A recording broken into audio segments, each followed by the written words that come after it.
Sonko Democratic Forum Sankalam on the truth. UDP chapter in Italy. Mohamed Jammeh fans group, Mohamed Dino Haidara fans group. All issues with respect to UDP reaction group will be UDP Sisters Diaspora. Monbe Caring Group, Faratu Santel, UDP, Manejung Kende Fala. An inform Koteng will be, Mobe Kontong, Altoni Mala, Nal Jamundan Kendola, be January till follow in 2020. Be duala fana Mobe Kairola, Fala si Kairo Dimbela. Na tuwabul fana la sankuto je nyameng konna sankuto tambira nyameng duwata nyoy nyameng Kairo la ani nemol jama la be alabulu alama ala dinna ila hormono ala barako sabo kam momo be haji kandito deteto sangi santambilal kono alama ala ya tila sembo soto ka bondi kan ka be falen Kairo la alama ala yoke nal be musol fanal mennu ke soto koleate bulumbe duala fala si ke soto ke kende baldi bela bari mari fana si ke muskende bati folo den ke kendol fala si mi harje o fanala ke on mennu fana muso e kon alama ala sonandi be didi ko koleata mennu bulu alama ala kayrama dinni bela na misilme sawante frewlu alama ala kafar nyam fakke be ke beso jannatul firdausil ala oto simbula folo albadi malam kitab sane nata bi pour kanna update wole ke nya soto kamma ala baraka madi ngolu dafta bi ka chamen na rol min diko turuka kala mutandiro ke ko gambian ko lu bela kata fo dunia bantala bankolu duntala la kampen kafuba United Nations kata ECOWAS la bankol men kafta nyoma kata ibuna da badingola nyantol men maratala men kalwala ka je ko mola nyanto menti ka diala ka fasa wombe kan fayro dila wol fanal be fanala ka itan dila ko sin kalamuta de ko President Adama Barrow na la man sakunda e pareta sainteng ka Gambian ko la banko dingol la nyanto ka sapin kay e bulu force wala ko Gambia dingolu kabirun koy na fokaton mi ngome alon ko itam Gambia dingoleti ite lotale ye nyanto le soro banku ye mam banko dingole muti andung ilotale kaje ko falindiro eke kaya jamme bondi je tumala menna ay mankuta sifalle sika banko dingol kamma allota albeseta dembeta sembeta nyola aliya kele ka bondi koto afilenting Adam Barrow fana nata ay dondi ka kilingole dung ani o samata kilingo ani o kele joran kilingolu aya sikal kamma kaje ko ay lahido menta atelea fo bari silang wallahi do nyin aya nene ya alale woto Gambian kolu alin dunia la kafubalu fanalu buruke kalamutandi nako e felede Gambia man sakunda fele banko moliye niela menna moldol niel tutaje do lanjurta yake ko men kan Adam Barrow fele mutta ay wala sika Gambian kolu kan ke hadani kaitandi la ko nimbanku nyin bi atele sembo soto mewo men diata e wala be kele banku kan mewo men kuyata e wota kele banku kanjang woto mbadi ngolu mbal danna albesi kuma janjandi Gambia dingo besi moy kabirun koyna fo katon kaje ko alla banko nyin alla carte kesol men yalon ko atolle a di pour ka falindiro ke sarati kangolu kang e fele e pareta Allah o nyanto nyin tinyala le bulu katu kunun Adama Barrow la diamo nyin ay nyine tandi ko atete la moyla mo dantangol la katu atul men yalon ko atul le ka carte fay bun la balti atul la carte ke so a sindije ay atul ke mon dingol lelti ko atul la ko man kumate nyakoto nate o ke ay jam faale ke banko dingol la men ya lon ko mo danta ko men ba balay ba sukusukula kaje ko AFC Gambian ko lu ko kan woto badingolu badin Gambian ko lu ana fasala balu wato sitale ka nyokorosi bang Adama Barrow e men fo nyin kuma nyin nyaata fangale ko mabang fondum Gambian ko lu nyin kumo yatul lema kaje ko suwo kutat tuma jumale fonte nyo sute nola woto Gambian ko lu atul fanal fangol sin ko kiti suwo kutat tuma jumale fommol man Adama Barrow sute ko nyimman sute Gambia la politiko kono Gambian ko lu mate sute ila politiko kono ila politiko baye kono anyobari luwo kono ima sute je sila mune bantinna wo momina abe tambilal nyaato lahidi tinyala albe sonna ka fasa wallahi di tinyala albe banko tinyakan albe banko la samo tinyala nal sonta wala kaje ko nyaaton katina jam men si ala sarati kan tamandi anim banko dingol tema kotake ni tumala men na ali sonta mobe sondla me ya lonko ya jamme kantinya men lillahi di tinyakal tema aliyo bay dalilo men na woto mina jelale ko silang wo bayta si fatam fansi kuwalla woto katu banko manyan na tamala wo kangola banko manyan na tamala wo sifala nyaton kamen nata ay ku tamandi banko kan mensi banko dingol walindi mensi banko dingol dunde fitino kono mensi ke sembe doroti gambe dingol kan wo mari aliyo bulaje wo manyan na kake mumeke Gambian kolo almanyan na sonna wala a banko nyinte yurwala atata nyato kato hanni korosiro ke Adama Barrow abe kumo men fo kambi kabirun kunun aka kuma kilimo men fo atalo alondo tabulu kay banku samba alondo tabulu kay banku yurwandi anda ka fanse men na lonna sifal menti wolna ta fenyini londo feferol la banko kan banko la maral bundal to kaje ko itol si baluno nyamen drong bari ferele tebulu ismen taman no banku kan ka banko ni samba no nyato banko dingol ye balu ifangol la banko la nafala woto mbadi Gambian kolu a felenting nin kumo kunun sutole mo Adama Barrow e fitino kankulo allié ay fitino kankula allié ay aytan dalla ko banko nyin kango ba telebulu sembo ba telebulu a tele tamu nyin bankoti yalo ya jamme lotala ka fo adala jahara nyama ko Gambia mako mom Adama Barrow kunun atemalo amafo directly par ni ala kumo jube ya lamoy aka mewmen fojedo wala mo ko Gambia matel tati atenen timo be nyobulu do kula abe wolle lamoy la wolle jare tati ay wol lamoy dina atol men yalon ko ali carte o fayaye ay atol lamoy ako atol la ko man kumma ya nyakoto koteke andung wobe kala sibole te pour ate ala resignation tendalier pour ka sidoron ka faale ko ndefana be risaay nele ka to sanji saba ko men wultaten sa be risaay nele ako ngamira waskabulu sibo kote walla skabulu fisiri walleati ana la doku nyol ye katna o ke nin kuma ay wolle jamfa bare abatul le jamfa la dina wala fisaay dina atul jamfa ay wol jamfa woto mbadi ngolu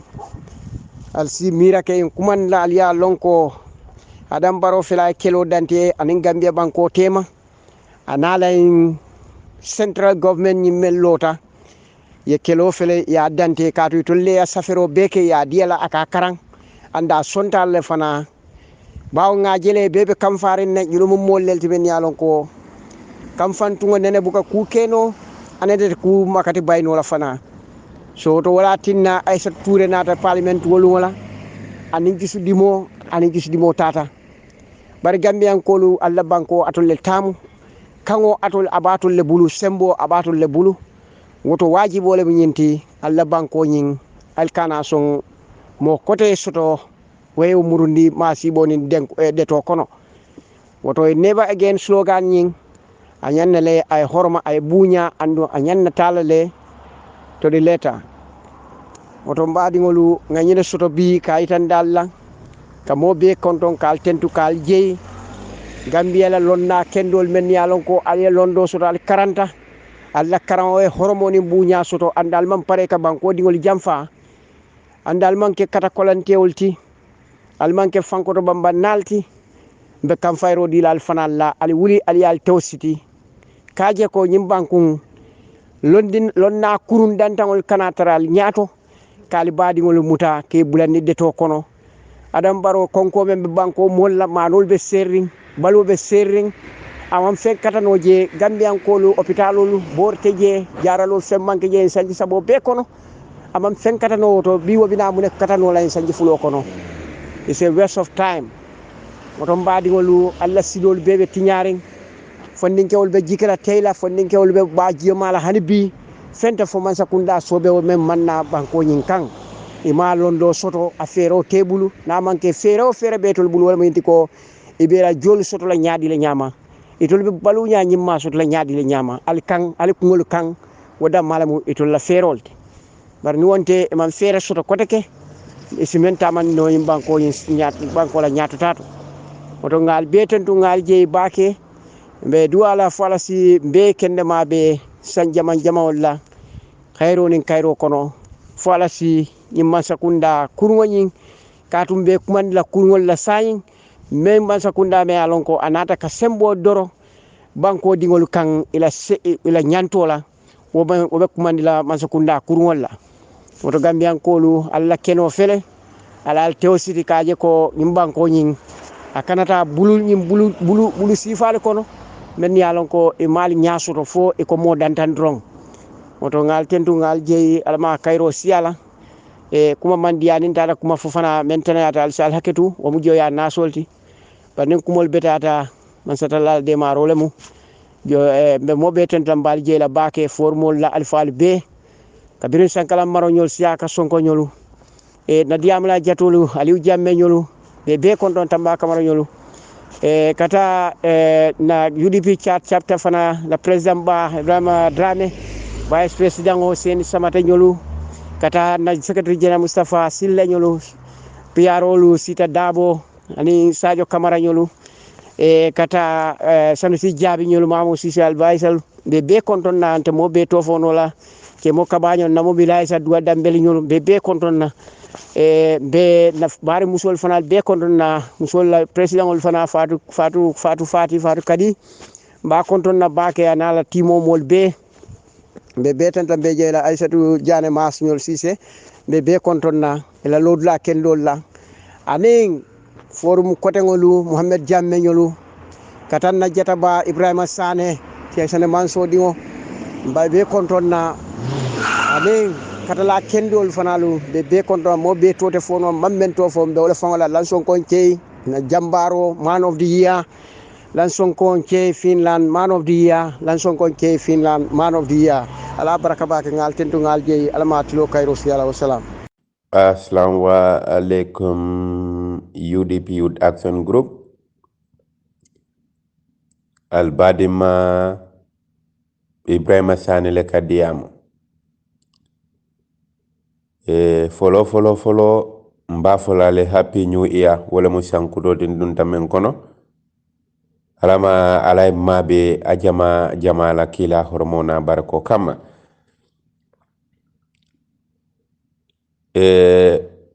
do en soso ako nyeko barote hayna la patiolo la Gambia barbi insafa mari yeko baro ya la patiolo le bitumbala kumola moyla kuma kilinte bole fola mole iko nkakara fo barobo ka tonya fo inata e fani ya fo iko nkano sainka nyaton ko mansa a president of the republic inata e mol filinde mol bulate no man jikita ko be tonyal nata lon ko e man tonya fo iko nkakara fa buk aman tonya fo ntele ba fo la man tonya fo ay même fo ay lo akan aman tonya fo be halo moyola bara man tonya fo inata e kumo fo mole me alo nin ala temo ite barakal yadum molbul yemol landal inata bula molbulu iko e même fo mole to kela misilime diwni al ko ngalo ngafo ka toñal abu ka toña fo ina da yafo mole njigita ko ibakelal iyele mata ko eta kela jombo mari kuman la kaga toñale fo ni ko mari ka toña fo bulata ala kasle be fani ite fo be fani ya fo wala nan ko baro bu ka toña fo aman toña fo banko mole aman toña fo ntele ana de la ko ntele ko mbar mar la sanji saba no sanji sabo sita mbe murula business ol mbe patiol kuman la ka berfa o parendi tema men kanyida we bankota adun teten dabula lo berfa yodo mbe man bodo sambala keme worula biri kama mbe firi wi finad laje kabo banyun kata bara mbabe bridgelat ki yote fundla Gambia kata Senegal ay kilina kenil dodo kono alafta moli yo kumandi mulela afelana da la parti fa aka la parti lo bari abaroman la fanna yalo nala ta fanna kunu ngan wala kuma Mohamed Fada to nyalo imanya kala interim party leader e nyanda kala je telam party leader bari ye kamba ye ke ya banoto ni late fanna nyanda kala je telam party leader tinung ya jibe bari ayaki jele katlon interim party leader ko mate be party on jibe kanne ba membe kono moli yalo ne afwa senia ni be lari fanna te non ko ba tilon nan bari amalla fanna imalle fanna almalla al fanna nalla dal fanna janni ya fo to interim party le afondelon party le la tili ya jibe jenge mol ni tema sambi ko ba tilon bari nte men folale wala mun ndiko nal kon kana fo barobu ka tonya fo ay tonya fo ay men fo ay barala barabu ka tonya fo nchafo bi nchafo shini adwala mansa bina banna wota fo be diarambul nim banko ka mbafo lale dawdan sira jen safo inere kumo fo nyi mambara menna nyende kila mule wala man tonya fo nye ndebe men folale wala mun ndiko nal banoma kala poso nyikinde wo malla hajote na haju mantarje banni men kande tole kumandi la diamo kono ko mbe Ibrahima Sall to fola puraye njabi ndela jiminta siara men la ku jodi ndenol daño sabala albe men no man teba wala wala ka banteno be December le pile ka banko falling I communicate with him during the dag amule ko le yani wato la adu ngan lor la tale mandala sinyini banko bulu bi nin te jigita menna fo ngawta ka wafu banko molma ka wosi ka wuri o nata o yo kan mel dun telbul ko ala fo banko molembe barale amo kilimbara nde lenyanta fula man tonya fale ay mbele filinde ala tonya fo bale a wuluta jele yalo misil mo ribe kala tonya mo membe kono afo kana sila etili bari kana ikakumodum banko molbul memmantari de kono ifanga da itan ngamen fale ngafani yale fale iko moli afo kat hey nsafo bin nsafo sini naku yada me fa naku yada me te touch nsafo abu katonya afo man nsafo mulemo molete ba makamo ala yodo ne karfama nali atabula banta okola mulemo wokola mule mati jamme hayna e ko tajide abe do yari kantala bi mule keda men ngadi ala ngole busala wokola fende man samu ya mundi president ya fa mundi makamo dam man ne ditela ni man tonya fa be folele ni ngamo mo lay ko albu kana man sanen wode nenirdi yekumo fo mamenge wo saynka mo nenirle diba adum man sawo man say manoma yentene mbenen nak ye man sawo man say manoma yentene sine bari modol bi yen tolu jabila ala fo ko ni kan de tobule diamo ko no fonsi jabi ye fonyo nteman tarol jabila ntemo la tay mo sodo nte baro fasale ka support I contribute wo wato ntemalo temari be min tole ni ba kokono ndeme long iman long bi no silo bulay kon de kanofo e nyaate nsafo barobu ka tonya fo memba ko na bukafo aman lafi mo kendo la man tilin aman ke mo tilindin ado abuka kan kanta nchafo bi nchafo shinin din ado nso fale ko ndella kan wala be moyo no banko kan sama ndella kan ndelle be wurno banko kan ado ndelle be jele no banko kan ala bina wala kila duniya be saje wala sodom be men fo na ko yare me konte ko baro buka tonya fo wala men dimi yefa nchafo abuka tonya fo al hekadu fula kajole ben fuloli en sawol ne ko yalla katun sawol na nin tembosi ila nun to sasa men buke bula bari bi fu nga fula men diyan ka mo nin foru moko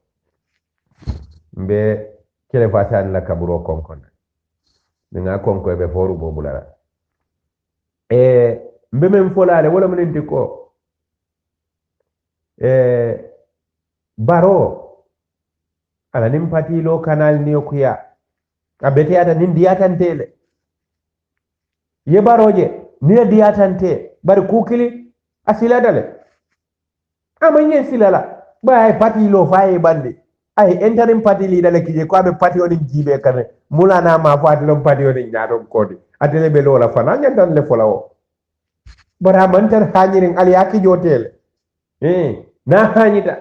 ko kamem ka fo wala babulu asaka amake mode kubola je aya fati lo party leader da nyanda wala kala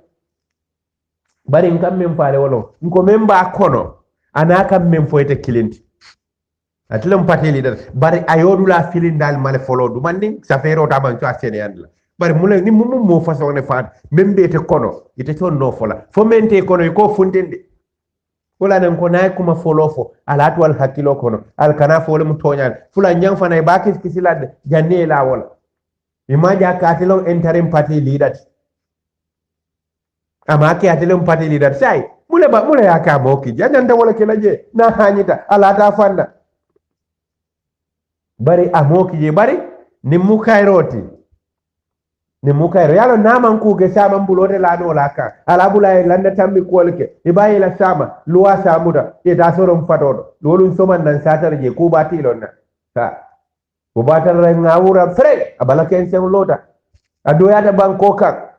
abe sila do ya kono molbe tarra do yala abe fala o mal wala ko bandebe banko mol da lambulo be lalakat bandimbulo la raka dugara bulandel fatoto kolbul nay kata nyoti fatoto tuma do kubati lonna ha ni mumun kulete membe te kono te to fol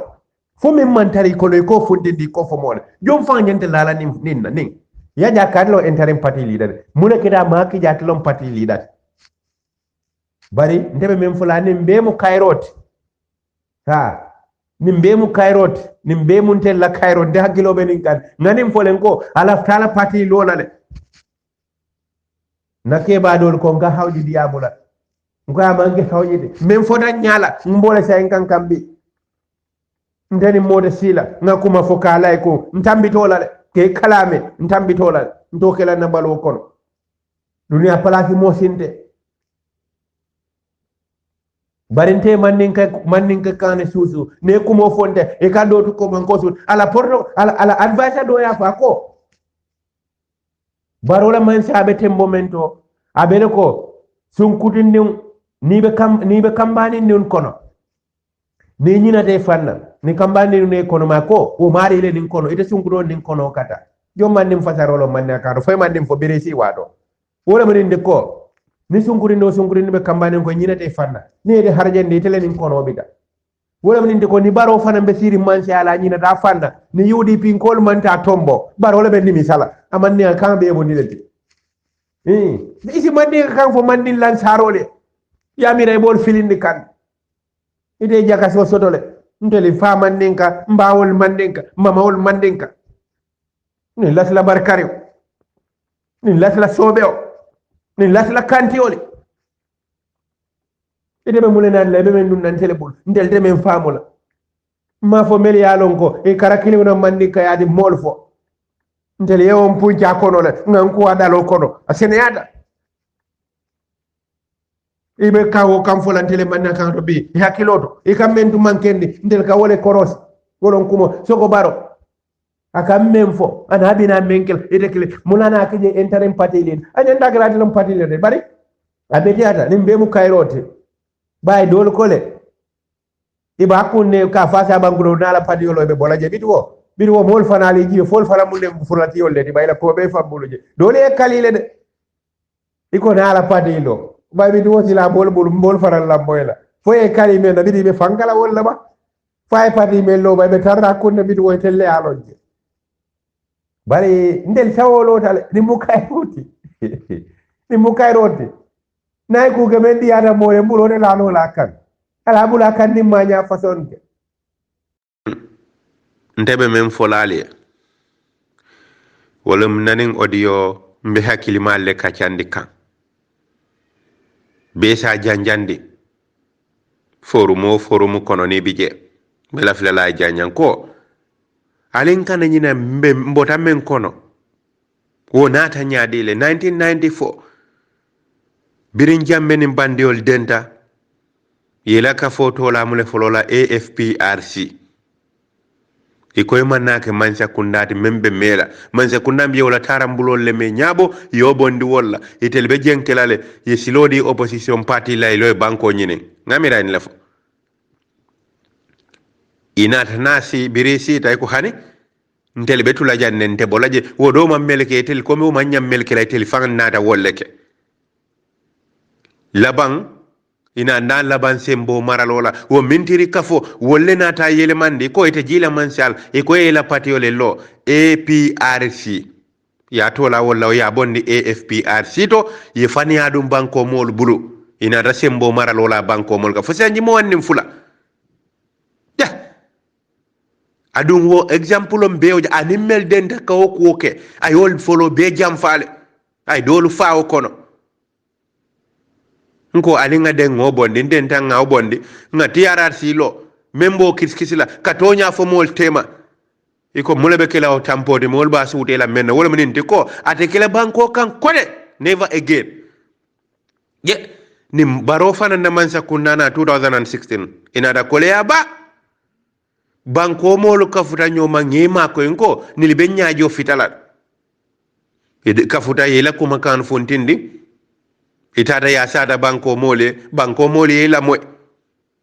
banko mole aje ko mbe menoma nilibole foka mole ye berota ya faye kanyeda itelefana nata ye fani adum banko mole bulu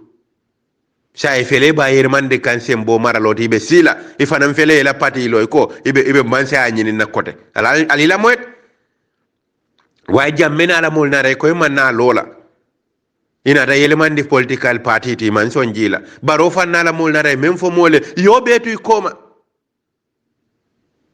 sila fela fana mbese mbo mara lole la kalga kadu ni nyato ko me atelle ato mako adiya tale bang akuya tale bang mbetar la janne wo mumun kumalati o de sembe kumolati alafta sembole la kan sa indum ba fo kan tiara sa te kila jot kote afela na la parti lo pour way man sa nyinin kote adu mol melialon ko wolle ka futa jamme ma ka hokuru yatu rofu yo banko kan bi wol manyan jele law banko kan wol nyanta men sod lo banko ka wala meninde ko ibe sila be kumbola be nyajiola ko nimisa ko men kete bul ko wo tar ko wo record tale wo te bondino la fereng e mumuruni mamare ni de on bebo jela computer kono le ko ni len la banko kan wala mu nimisoti wala mu atekela kote wokto molo be lola bar say melio façon ke banko kan yala banko molu kan yal kumbondi yal fa yal nimisa yal nen kal silan kal bayal banko kan fodole banko bula al ni keleta fo alay barka du alla koto al hebay barona da ko ate bolle kila terri wolle ba ma ko la kanim banko doko al fanyininka sanyi mo nim fly dol keda ministatile ye jamme ma ko mulela me banko sambano nyato bari biri jambe wulta ngalon ko iba ma ko kan kalabante yalla bari ma ko banko la yiri wala ile mu toñade sa ndebe gambe no le atutal telle bul ndebal nyinin kala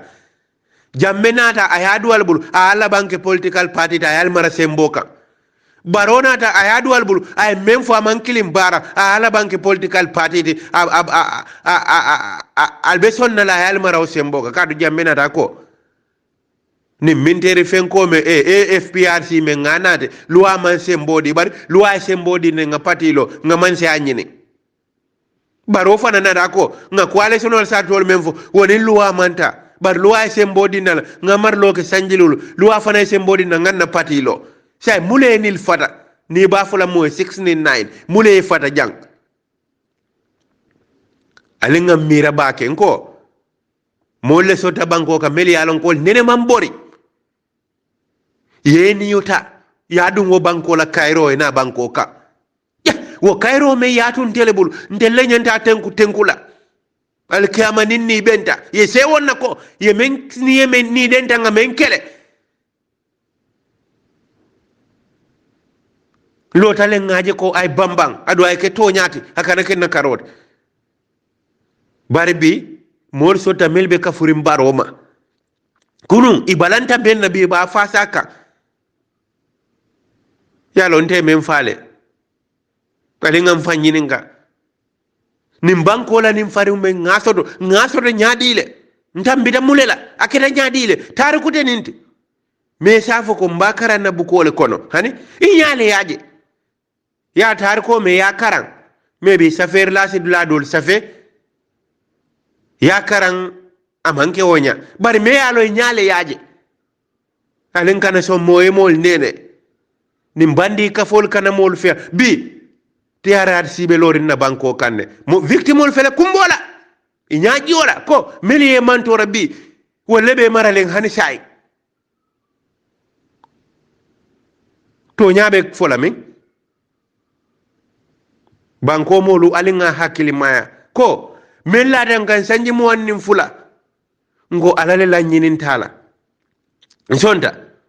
ko kunnin te kila ni ala dada bari ala en nya ko no jibele birin sonta ko to nyam paretale ala en ma ko ay fali na jareta sayala nsonta ala ayke banko dol fata banko falinta mel fada ni ba fulay Cairo si banko ma ba dol yola saaje ken sennede ba e mela nyi nyaajo ndebe men fula Gambia nole ni be kende yala lo toñaka e ba lo toñala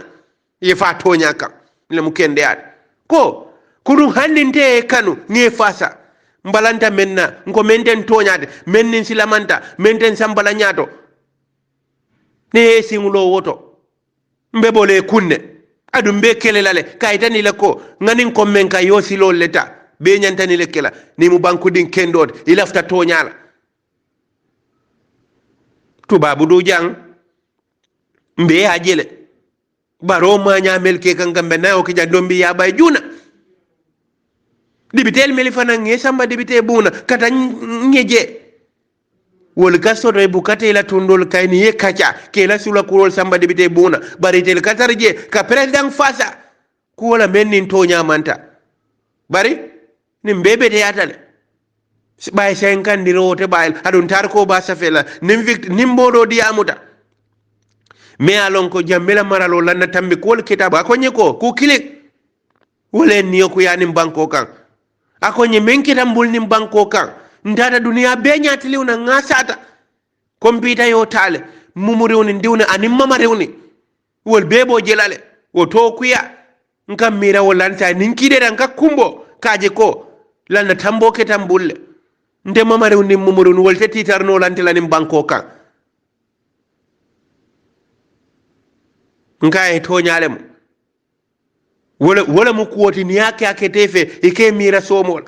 sai ninga wol be mira ka wala be kumbola bi baro man tare mira kam fenna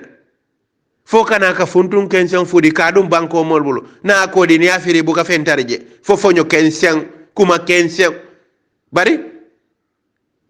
adurante lebulu mol ba fo kan tiarar si men nate kela kote wodurante lebulu fa be kela le kote fa de kela kote ba bi wodurante lebulu ba jammena la mol nata ini mennata ila banto betle komal AFPRC ya elmandi APRC baronin coalition o darabo nata aya elmandi NPP baro People's Party bara nyanda elle kilaje wolon baro lai party bay ko momen ka bo baroda fo ñole fisote ndel le sodo mbe atu tal bural ba jibe la nyame ban le mun dila ko moti mbe men fola alhamdulillahi rabbil alamin alhamdulillahi rabbil alamin alhamdulillahi rabbil alamin bismillahir rahmanir rahim mbading APRC ko mbal kontonna mbadi Gambia din kendolu mbal kontonna ntelam the first deputy leader of the APRC Ousmane Rambo Jato Jata natanane pour kali kalamutandi anin kal kachandi anin fanan kantol APRC the national executive kan standi ko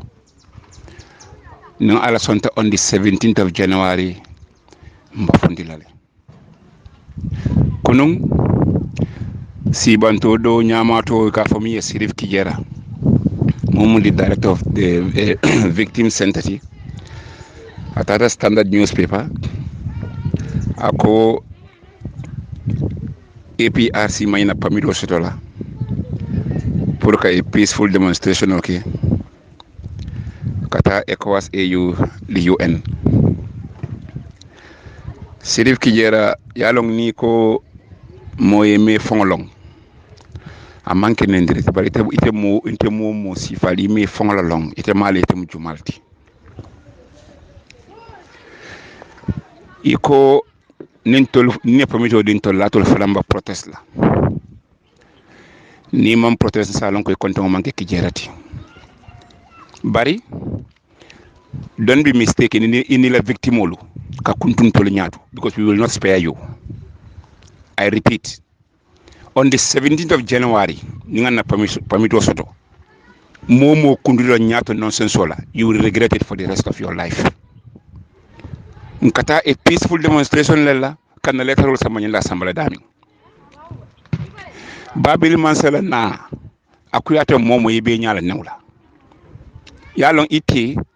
you are very irresponsible in the sense ko ite ko Babil Mansa must come and face justice. Ite killing iko kana pamito dina pour ngata demand ko Babil Mansa ina now which is which ite kamul language you speak adiateo akuyateo Babil Mansa is coming home iko TRRC is TRRC a court of law for loi bungolombang TRRC manke loi bunti TRRC bula kisikisiro la kaje molu mi alon ko e problem to Babil Mansa la time ya tonya establish so akam de ko atoli ala kitio kala ya kuntu Mr. Kejerete, you are a total disgrace and a total failure to the society. It will plus on Basirinji in my name because you are purely UDP at the advocate campaign protest canasolo but I'll call about Taylor. I'll see you about Colonna. But Nimaf ala Komantolo, we are coming out on the 17th of January. Ikamu pona beto, tay kuntunya silokan. Ning alson de ite da kuntu mole silokan kotenke. Atol alla nonsense yabate a wartan kanasa enaba dannale. Are we the only party in this country? Item hypocrite. You are a hypocrite. I'll call you a hypocrite simply because 3 years just na funde janne. Mun parta masibo kele banko kan. You never talked. You never reacted. Iko on the 19th or on the 20th, ibo masibo kele banko kan. Ite nafiko ibo dating. You never said a word. Hey, billahi wallahi tallahi. Babil Mansa is on his way home. He is coming home. Yeah, I'll call him Sambala Kido. Sarka Bala wala nala munella. To avoid the proof of the pudding is in the eating. Then let's wait for it. Ike baba, iman sila, imam malu. Ita ko edingon la so musolo kele ko ma Sirif Kijera. Ita ko interambo inte am a victim of President Jammeh. Yente mutale yan toto. Nta ko iman tonyafo. Imu keba mo itam keba wulol ti iman tonyafo Sirif Kijera. Nte kabri yamuta I was never hani much kesolo malankan sa ko doko sa kan toto. I was a threat to national security in those days. I was a threat to national security. Wala na yamuta insindi la killing. But bulo nene man lanta kanka fo in tochole. Ilo kumunta ko ifani ala fo iman tonyafo. If you have proof, bring it out. Ya long baitul la kayina fo niya fo ikaka mandin kol nene. bandiram amam mandin kol nande atol mandin kol mu yan kal bota Casamance nin Guinea Bissau atol len banko ko len ñi non son som bi ba ñim banko ka manke moti ñi half and half lom. Hey, enough is enough. We are not going to take it from anyone anymore. Equal the former government. Until we are not a government, we are a political party. What kind of education are you having? Until we are not a government, we are a political party. Try to know that. Until we are a political party, we have the right to exist in this country, like any other political party. Political party, you want to say that APRC? Who? Tell me. Hey, nonsense is enough. We have taken enough nonsense from you people since 2017, and now it's high time you stop it. No one tell Albanjela Kotilo. APRC militants, we are going out. The demonstration is on track. We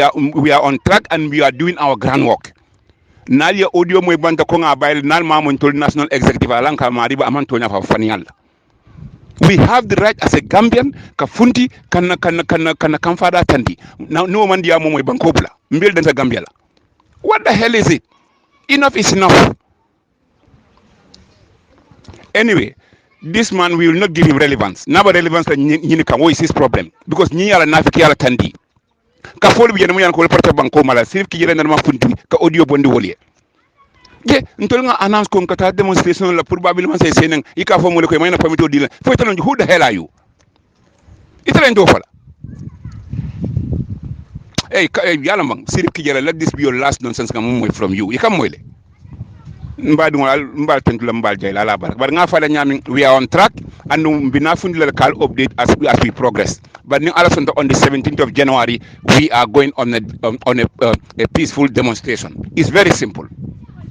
Nonsense. Auzu billahi minas shaitani rajim. Bismillahirrahmanirrahim. Mbe Gambia no be contre nambe tentu lambe jayila mbe APRC nkolu tentulambe jayila National Executive Committee led by Fabaka Tombonjata ila miraro aning APRC nkolu mbe la miraro momenti wala mo nyindi on the 17th. On the 17th January APRC ko iko lafta babili lela lafta APRC lela elabeta the right honorable Fabakar Kekendo Tombonjato Jatal on the 17th mu luneti afarale yata APRC ko belema ka finti wolungola ka dimanke me yalonko la hido me yalonko AU ECOWAS ani UN ani President Barola Masakunda yela MOU men sign katekete roke ke mandala ko wato sitala enough is enough. APRC nkolo Sheriff Kigera for victim center. Wallahi ni mu dingoti ko ya fo nyame ni mu dingoti na sembe be bulu abaraka dingo be bulu esilo nyimpameto nyato ya mek soko masakunda kana nyimpameto di wolonne mba lonna fo APRC nkolo mu Gambia non leti bang fo manke Gambia not Sheriff Kigera yalo ko hadama dingo ni moy buña tamboto dila ime fam buña kan abe doya tefata fala dila itamo mo khoroman tango dabmanati. And you are nothing after all. You cannot do anything as far as APRC is concerned. And you cannot stop this permit as far as APRC is concerned. We have all right. Agenda abalu bulu ntolka silenga lamoy. We are far ahead of you people. APRC billahi wallahi ta'ala. Anything at all if you calculate, we are far beyond ahead of you people. And we are waiting. And we are a keen listener and a keen monitorer and we will never relent. Adu manke moti me yalan ko be nasaharing. Nka aju benne hormone mbunya men mbata manne kan fo Gambia no le hormone mbunya ya no chole bang fo ya appreciate le bang fo ma appreciate fo nantam puslal fo nga futa marajo bala. That's what we are waiting. Sirif Kijera, take your time. Whenever you are talking, not nay, the majority of Gambian people is with us. They are not with anybody, only APRC. And be mindful of whatever you are saying. You need to respect the voice of APRC. Yeah, victim center, bias victim center. People are affected, and nobody heard about them in the TRRC. People are killed, nobody heard about their issue at TRRC, neither the victim center, a bias victim center. Billahi wallahi tallahi. We will never touch anybody. We will never respond, we will never stop anybody your right, but nobody can stop our right. We have all right, and we are coming out on the 17th by the grace of the Almighty Allah. If you can stop it, stop it. We will see. We are the most disciplined party, but whenever we are doing that, let people note that disciplines. Let them not post us to the corner. We will never talk about you because you are not a government. We will respect the government, and we are going to send our application soon now or later. And by the grace of the Almighty Allah, on the 17th, APRC will be out. We are coming with nothing less than 400,000 people. And I can tell you, if anybody want to see, that day you will know a mighty APRC has been out, and they have been spoken, and they will be heard. God bless and protect. May we witness that day. Allah barakabak. أعوذ بالله من الشيطان الرجيم بسم الله الرحمن الرحيم الحمد لله رب العالمين. APRC Combo is Forum. Happy 2020. Anna badi man se wocham fem be fi forum wolu kono ani ngabe forum to APRC forum wolum ni ngatra APRC forum wolum andi imari be Europe le kono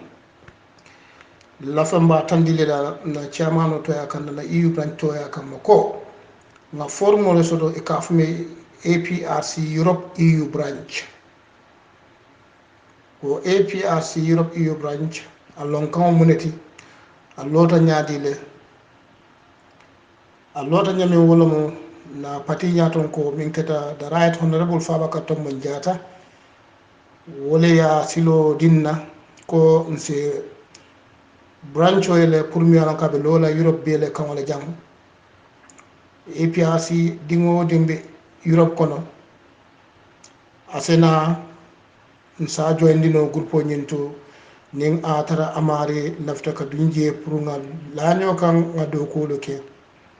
do ko min nse pati nyim fana ma ko no nyaminna hakilo to animbul na fengol to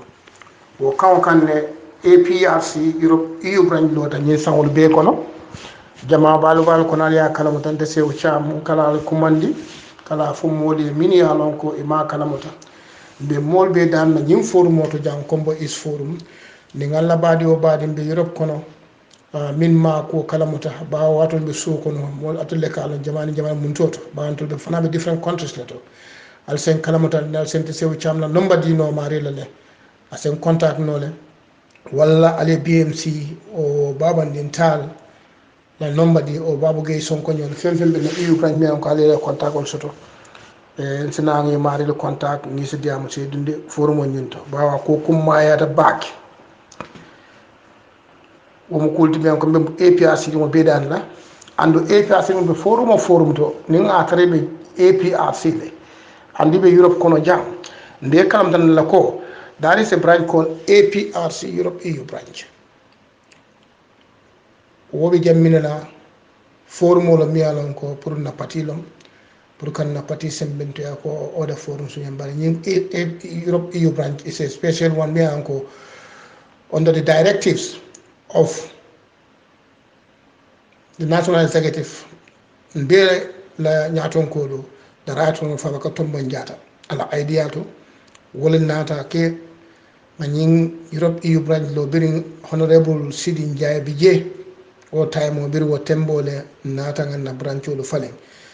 wo tumola Europe EU branch munu German Belgium letino o tembo chapter lam ka fa Belgium German chapter ando ngamera Europe la do jama balbi je fly chapter so bare ba constitutional land jamin ko APRC la silolu nyanta a di pour branch so outside Europe outside Africa nyina Europe branch lota EU branch and the UK branch and the USA branch. So nkanya announce when on fana the same thing applies to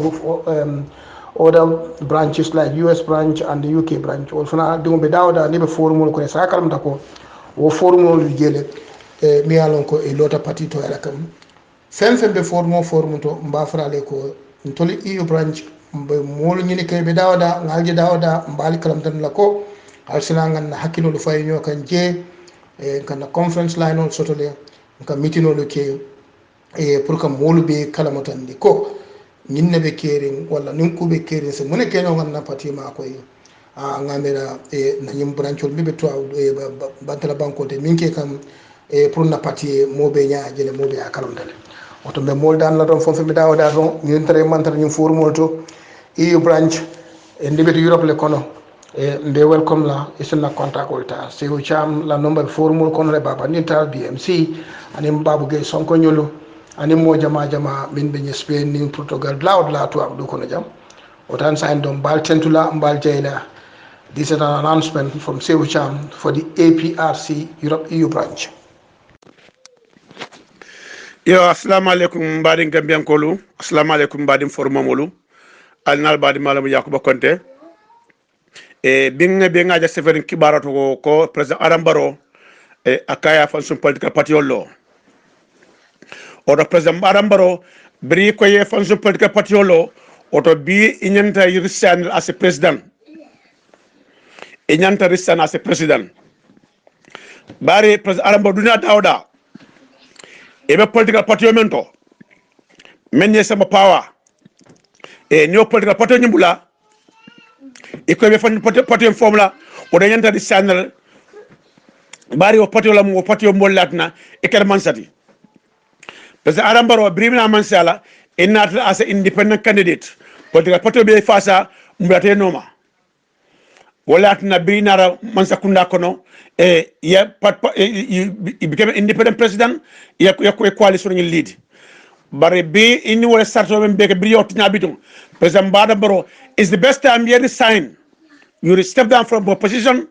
and we go either go to the poll or a bank of vice president then 2021 nieta carte fola bar benyem place ro bi president Barrow imanya kata im place ro well gambel on men yalonko ye loi long I think it is very important pour nga president Barrow pour nga sama kitiola nga sama loi nyatlingola bari ko coalition party la assembentuya fakar man sakoti biyo coalition party biya labura bi aka fonction party lo so therefore president should not be in this position he should not be in this position go ning ata wolungol la ko ngalan ko biya benye nekel bi won tabla la noma ora political deception I all use and the siffle so gambe ni on to fana nyanto se pour ka se makitiola kay ka jini prasoto ya bari men ye tammi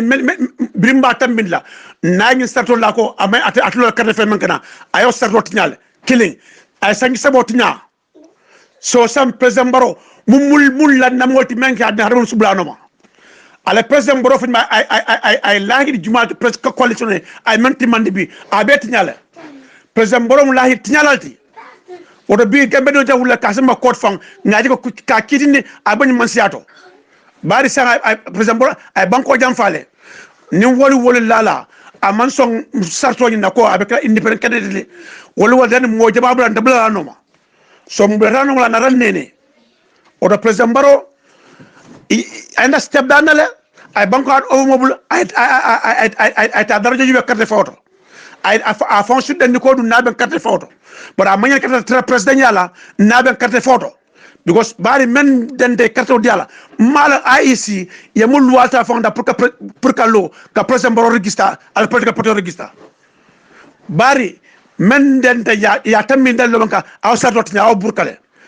ite kena Usain Dabra UDP do bla Usain Dabra as a UDP member ya carte faye some talon ni akabor UDP la fa c'est peut-être parti dola de na to man sala no ate ken no nyama because UDP dingol ala fa me UDP candidate wala UDP dingol carte faye wala president boro fran wala ngol la fa ndam independent candidate doldi wala atna gambe dul badano na carte faye so be ayo tinyale so therefore gambe do sanga nyanto sala kasema court pour ka jindi aji na ata man ka independent candidate wolu na ata man ko de wolu mo jba carte fano mo jma be no wata bla no o be ra o sarot na kay he bit everything na carte fayda lo manka so therefore you should step down I carte of banko hat over moba then at daraja jube carte photo but he should not be in this position as an independent president that now first of all is he going to form his own government now. If the President Barack going to form his own government now, but the government there is a coalition government. Now he formed his political party. Once he launched it, is he going to form his own government? Government Maranko, Mankarafai, is tantamount a coup d'etat. Now for the political party law, I find the government form, that's tantamount a coup d'etat because party of Masinige, I party of lobby. Odo alafaji at the political party law, now the Carrefola. That's writing on sama court ndema lualo but mo mena ke lualo we must explore legal avenue to pour que president bosse ma court because bara indi siffle altambe coalition nyato mbetanoma the coalition biawo dem fa the party la faye so he has break off from the coalition so therefore he should not be leader of that coalition anymore and therefore he should not be a president rambadi ngaben kolu anal badimo yakuba konte nekuma memo kasiri asekra baraka baka alnu mara bake president baro fans club po moli ala la ko boy dinne kongo la bin ar da bula gin jamo ay jelo la dundi muka jelo munyano makala meno man jelo keno ala la ko boy dinne ya okay brother la bin ar da bo inum bara bake agree to some areas ta disagree to some areas la but agree to some areas men la wol down do ya bakita comme ko ka kairo sabatinde wo banko kan nin ka tenkun sabatinde wo banko kan ni agree to wala ha o mo banko de be la farlo lati la min arata bo you know president baro fans club o akuma ta bake ali ngan hakilotu ali ngan na banko je baro fans club o moli ali ngalon na banko ya janne baro bena sila nyim siran kono atar modul re sirin ni siran fulo kono modul fulo to tarra sirin nyin kono woto bi nim president baro be sirin nyin kono la min arda bali ngam hakilotu ndiamu kawlto mañalto ndelle tamu nyoti ndelle mu badin kilemunti ado hano president baro men be sirin bi ane mulle denta bi ane mulle mbadi muti la min arda bo ila diamu dol doy ko sirfiya suñaro ke anim wo man sakunda men botaje min kira ya jamela man sakundati adon sirfiya man suñaro ke commission lotani wo bankoka munake ne man sirfu commandi ay na wo commission na munake na sirfu botanan ko rek yuki annata fu gambe sirfu ya declare ani airport oto kabi gambia aya declare abani gambia afuntita atata protest lalto afuntita atata sirre bir kono adiamuta munake na man sakunda ma muta woto jemu tumirol ti lamin ardabo woto bi ndel men be ka fo non sirfi suñaro rek alim be ya faye hakko boyndi mule woto toñate ha to nyate man sa kunda me ala sungje ite ka sungu men expect ko ho ye sunyaro ke yale o nata bo fo banko ka nata banko kilon yin ka ya fan declare lota ka protest ke kay tindi ko beta na banko di ya nyanto fight la baran tini president baro ko sanji saba adu beta yitan da baro da ko sanji sabo nyin sutiyata nan baro i paki ye ji yeta lo na pati nyato bare fere yela pati kutolo sirfu yo fole allota ya against jal ko o mu wuli yale sirfu tinala sirfu betenne tonko betenne sirfu nata o banko kan lamin ardabo so woto sirfu yete malundi sirfu ye nyong jama malundi diamula jama malundi kay tandi da ko nde sirfu mu forolati ngakuma kan mem fo mbarata woleda adum ngakuma kan mem yitande banku de wala kaaje ko mbena kay tande barola ko baro ko sanji saba ndel be sonta wo sanji sabol woto ndem foro de wonta mem murula na ngana ngawo yitande banku de wala ani nim banku de wala be kafula nyoma kata ka protestar woto sirfu yala foro di yala ke manake na man sakunda mamuta lamani ardabo manake na mamuta so ibe da mem fanam fokam o manken la privacy ani wo manken ndengaji le koy be dun kan sirf la privacy le konota politiko man jare wala sirf ka man boto sammo e bang nyaani kono bang gambe kono bang gambe dawdan ni o mu sirf la fin nolati from the heart ayadi mo kan hane ba kalama ite lamin arda bo e man boto di mola mo manyen na bola kalama bar fo sirif kam mabbe na la ay man boto sang ay na lo social media kono kon kam man boto di lamen arda bolala kam man boto di ani joma siaka jata lela kam man boto di salifu kemo barolla kam man boto di fabu sane lela kam man boto di amadou jité lela fo fo sirfu bolo fala non sirfu to fola lamen arda bo nimbe diam la politiko la linka kardu mola privacy da par sirfiye men fo da ko gambe duni funti ka protest ka yitande baro sonta sanji sabola nin ka baro hakilo bulande o sanji sabola o to sirfu yo kele gambe be yo jele duna be yo jele o to congratulations sirfu bara ma ke kele la ma ke fe mantinya kele manke ku kote manke congratulations so ko ye ko dolle diala tala so million tan namba million fonkolam ndema merete nyanda complain na wala woto ite fon sondala woto ite fon tartaw mol kono le même fon donation on diala that's what you are telling us ade ite ko be president baro le fasaka so ikana donation on di sirfu nyol ade ikana o kodo complain ko de o donation kodo yemen di sirfu nyol kana o complain ko de la mena arda bo along alman diamo no you people think you are intelligent kunko al small convince no ku jamalela alla diam kawn si mol convince no ku jamale la ana alla diam kawn si mol landino ku jamale la people are weird wo lamin you see your trouble wo lamin ardabo don't bring trouble wo sirvuye membe fo ayakele ni mansa kunda ya lon ko sirvuye sunyaro rek sirvu nata o banko ka lok til tam anin kili abo banko ka manake nam ima ares manake ne mamuta lamin ardabo alkana mulla mansa kunnale kembul dictator mansa kunnal di koteke ite lamini arda bo yin dictator si pour le kele ite ni mol tatam be kafta nyoma nga nyine kele num so alflendiral bo le murundi kannan koteke ale mol bule yele nyan tofu as far as imam violence ke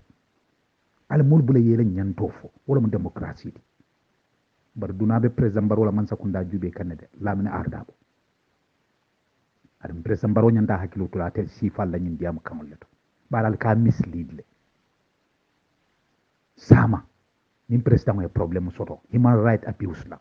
atil beto bor la le al batu la kono because ngole je ya jammela kunu yaabe human right abuse o ki ka wati menen ite fam ba keleka e ba foka kunu ani mini kafta nyoma wala ibele bi wala mam bori ifele na day dem iden president baro daba kun kuna ko tek ifele ibe president baro pus kam inite allah min ardabo eno al banko dimu bule yele nyan dofo o mila right le ye baro bere keso fay wala la ye president baro sindi wala la min ardabo ite dama mam president baro sindi wudulato bere kese kilim pet wodon na beti bulo kono so wotal banku de bonya al diam banku de ya ani nice wela al kuma kendo fo banku de al president baro advice al banko nyin kanu al banko la nyato taje alin kana mokun ijube be men foka e ko president baro nyanta sanji tan ani lulle kelaje ha sanji tan ani lulle ha aran president baro do ne nyanta kala president di ani wo banko kan ani te fonko nung ya jamme sanji mon ani fula ila diamul be kono bi te fanan nata na ko teke e ko president baro nyanta sanji tan ani lulle kelaje lamen kunu yemuna fo ite mira la wala ba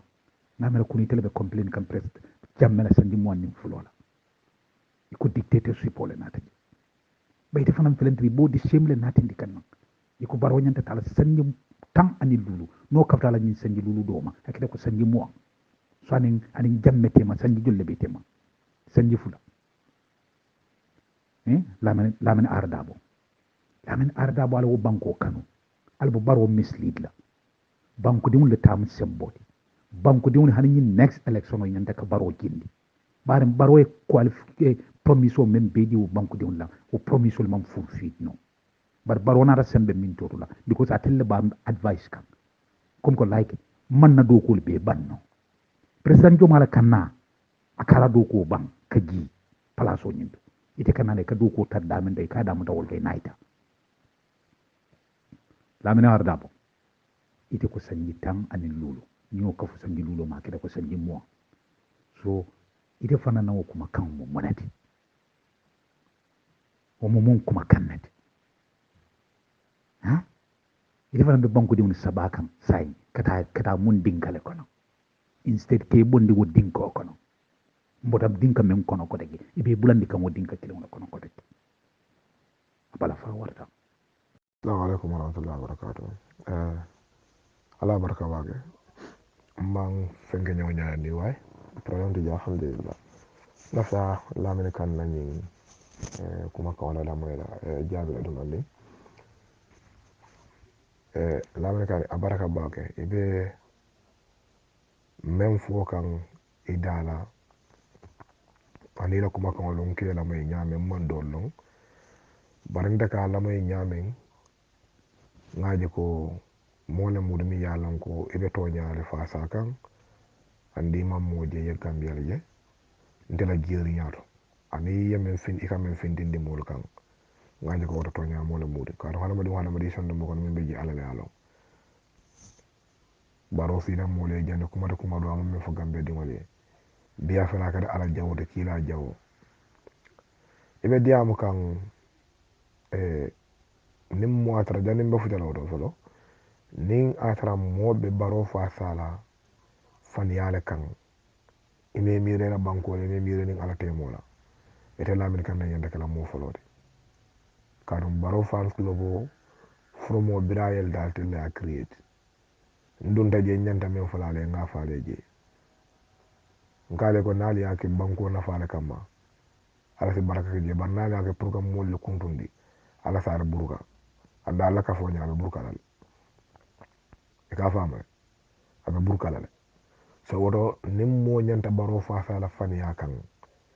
pura ko do dira yaadu ma place o dira ete lamine kan ne nyanta kala mo fulo fuloti ka de telam baro fa ko go create fo mo nyin create wato nya fa ñoy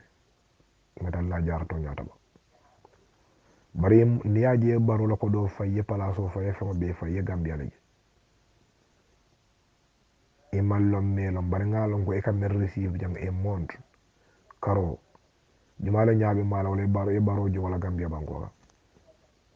mo be tubaab do ko la do ku kendo e ko jo ko do mena jumala nyaam mala president jo wala gambia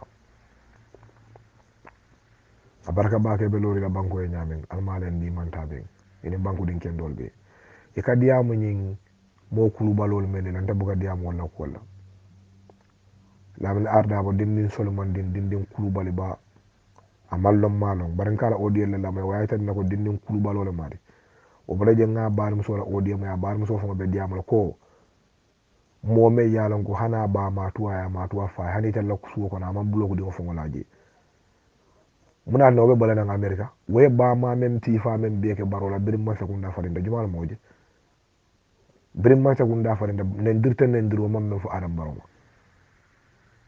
nyaaje bi o min asira baroko to abe bataro e fa ka man pare to nya fa Maimuna Sise Dabo Jay kumata kuma duwa mam men fo UDP padi yama mam men fo Ousainou Dama mam men fo Gambia dinken dolma niaje be obe America fil la giya bina sila baroko